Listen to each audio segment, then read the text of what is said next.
Merci d'abord de me permettre de m'exprimer à cette occasion solennelle.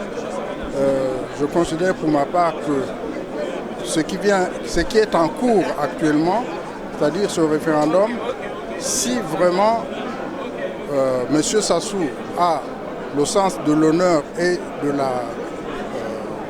le sens de la logique, il faudrait alors qu'il organise purement et simplement un référendum pour proclamer une royauté au Congo.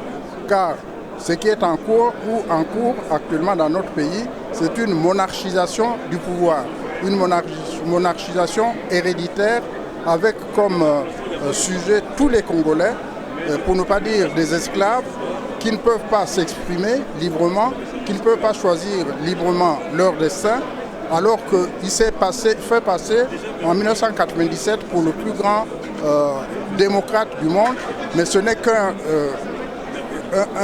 spécialiste de coup d'État, ce n'est qu'un putschiste. J'ai discuté récemment avec un responsable d'une organisation non gouvernementale qui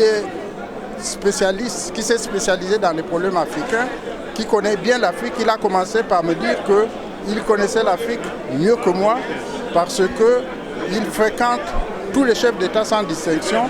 Et en parlant de notre chef d'État, celui qui est à la tête du Congo actuellement depuis bientôt 32 ans, en mettant évidemment entre parenthèses la période de 92 à 97, pour lui, pour ce monsieur que je ne voudrais pas nommer ici, M. Sassou n'est pas un chef d'État, c'est un chef de bande et qu'il organise la société congolaise sur la base de l'organisation féodale au Moyen-Âge des sociétés européennes. C'est-à-dire, il est chef de bande, ceux qui lui sont fidèles l'ont porté pour maintenir au pouvoir et il distribue alors les postes.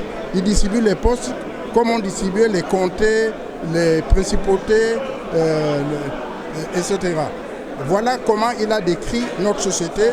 Et effectivement, pour qui a fait étudier l'histoire du Moyen-Âge en Europe, le Congo actuel, notre pays, ressemble à ce qu'était l'Europe au début du Moyen-Âge.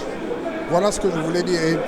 Et j'espère bien, je compte bien que les Congolais, malgré le fait qu'ils soient sans moyens matériels, sans moyens financiers, malgré cela, que les Congolais ne se laisseront pas faire.